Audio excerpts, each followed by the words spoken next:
and welcome back to Dance Colleges and Careers. I'm your host, Brittany Noltemeyer, and this is the podcast where we talk about all things dance to help you navigate the college application process and excel during the competition season. Today's episode is How to Win at Improv. I'm really excited about this one because improv cracks me up. I think it's so funny, and it stresses us out differently at different stages of our lives. I think this one is very important for dance competition kids, but then it is for us as we get into high school and maybe our dance team auditions. And then again, it's necessary for our college auditions. And definitely, if you're going to be a professional dancer, you need to learn how to win at improv. I think a lot of times we go out there and we're like, well, we have no idea what they want. I just need to show them everything I've got and hopefully they pick me.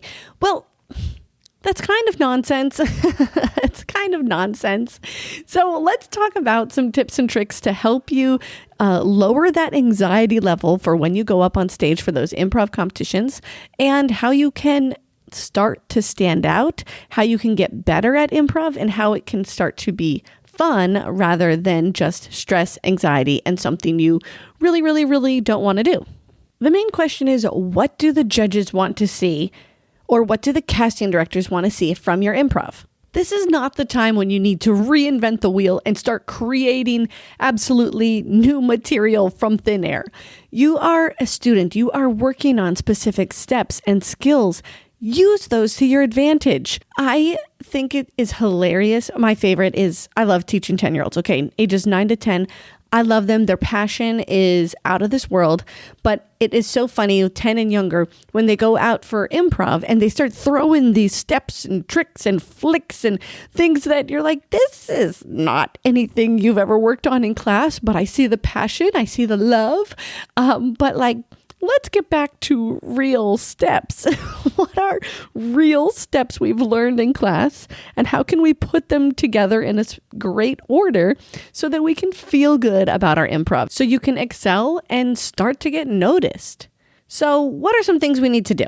First off, I think this is pretty obvious. We're always asking for it when we're judging. We need face. We need personality. It's not the vowels. It's not like ah, e, o, u. Like, that's cheesy and fake. However, it is appreciated more than nothing. Okay? We're looking for genuine personality. React to the music you're listening to. Listen to the music. If you were in your bedroom, how would you turn this music up loud, and how would you be bouncing around, have the time of your life? What would your expression look like? Because that's going to match your movement. That's going to match the music. And that is going to make us bring our attention to you right away. Now, here's the hard part of that personality. These improv competitions, or auditions even, are really pretty short. You don't have every week in class with your current studio. You have to bring it immediately. It's not when the groups get divided up that we start to look and we start to see who has what it takes. As soon as you've come onto the dance floor, even in the wings sometimes, as soon as you're there, we're already looking and studying and looking for somebody who's going to fit the winner for whatever we need to choose a winner for.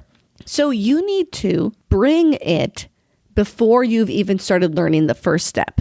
I don't mean cheesy, fake face, but you need to be engaged. You need to express with your eyes, your mouth, your eyebrows. Eyebrows, I think, is so funny. Sometimes we forget that one. And then mostly you need to listen to your music when it comes on. So even as we're learning, no, we don't have to be in a cheesy face smile, but you need to look pleasant, or at least kind of pretend like you can hear what the music might sound like.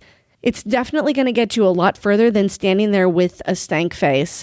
Even though I know it's like, no, that's just my face when I'm thinking or when I'm learning. Well, that's a bad habit. And if you want to win at the improv competition, that's a habit you're going to have to break. The second thing that your judges are looking for in an improv competition is style. Okay, you could do pas de bourrée, step, kick.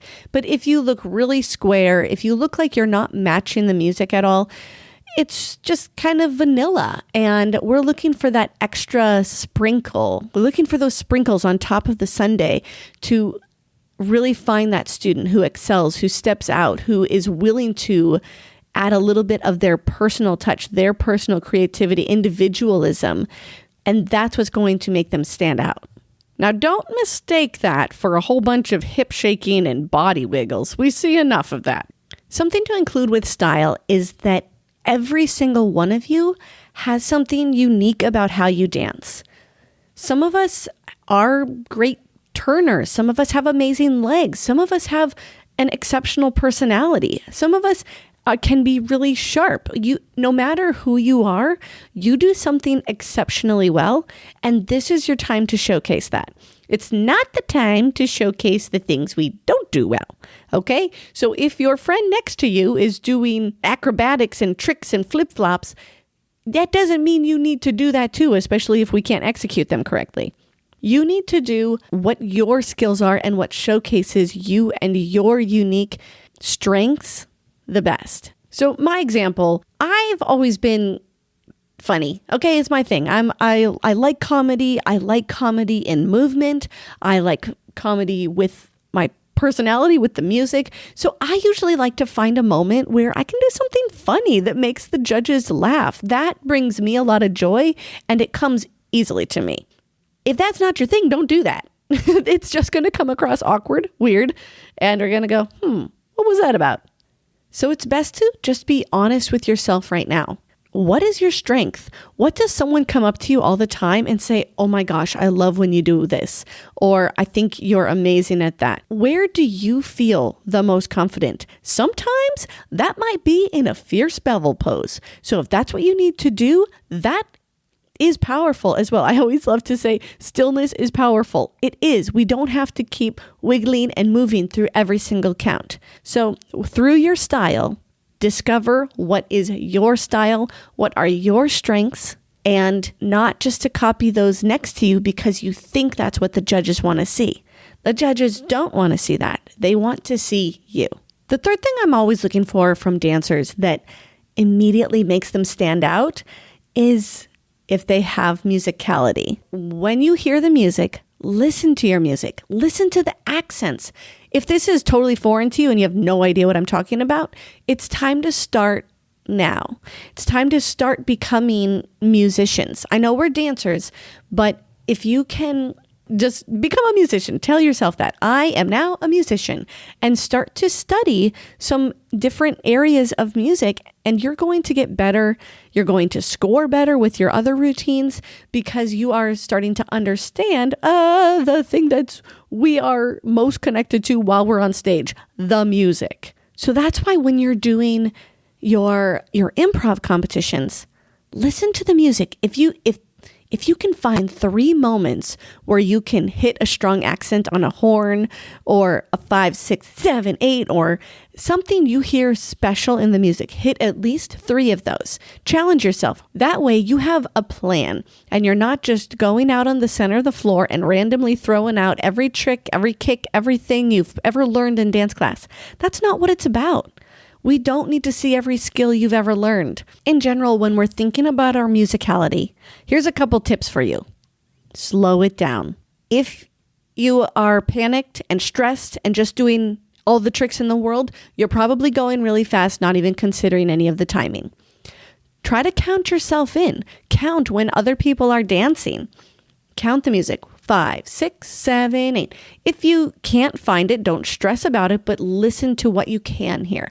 What accents in the music do you hear? What special moments get you excited and make you want to throw your head to the side or do a back arch or make you hit your arm to the side? You know, what in the music do you hear that makes you think that moment needs a special accent? We're teachers too. We are teachers. We are teaching other students your level. We know what steps you can do at your age. We want to see what else you can do. What else makes you special? And that's why we're talking about your personality, your style, and your musicality. Now, finally, the best way to win at improv is just to start doing it. You have to start doing it. So when the competitions have that as an option, do it. Put yourself out there. Force yourself to be in that uncomfortable position, and don't just do it selfishly. Do the competition and look around. See what the other dancers are doing. Start observing.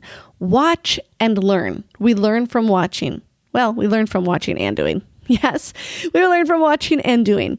So you need to be engaged. You need to put the stress on you. You're not going to get better just by watching and not adding that level of stress. Well, you will, but at a much slower rate.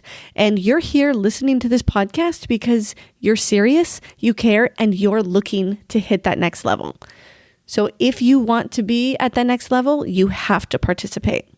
Sure, you're still going to be nervous. That's great. You're at a competition. You should be nervous. It shouldn't just be, oh, this is easy, I got this, until you've maybe perfected the skill, or maybe you've won several times in a row and you do actually have it and you are really good at it. Okay. Well, then you're probably not listening to this episode because you already have this nailed down. You already are winning at improv. These are the skills to help you win at improv. I'm going to leave you with one final tidbit. And this is, what is this improv for? Is it at a dance competition and they audibly say, I'm looking for style, I'm looking for personality, I'm looking for the person who can do it perfectly without any mistakes? The teacher or director usually tells you what they're looking for. And so that's when you listen and take that instruction. Other options are, is this for an audition? And then what is that audition for? Is it to be in a musical at your school? Is it to get into a college dance team program? Or is it to get into a college dance program? Because that's going to be very different than the dance team program, because that's going to change what you should be doing in your improv. I've been to some where they want to see your tricks. Again, that doesn't mean all your tricks in 8 seconds as fast as you can do them. It means your best trick or your unique tricks. Or there's other times when they say, I don't want to see a single trick. I only want to see style. Or I only want to see choreography that is low to the ground and has low levels. That's an area where if you do your homework, you are so much closer to winning at that improv, or winning the position, or getting the first place and winning the money, right? Sometimes it's for money, holla. And that's how you're going to excel or succeed and win at your improv competition. Thank you so much for listening. I had so much fun. I hope you had fun and learned a little bit. If you have any questions, there is a button now in our podcasting host where you can just select send us a text message.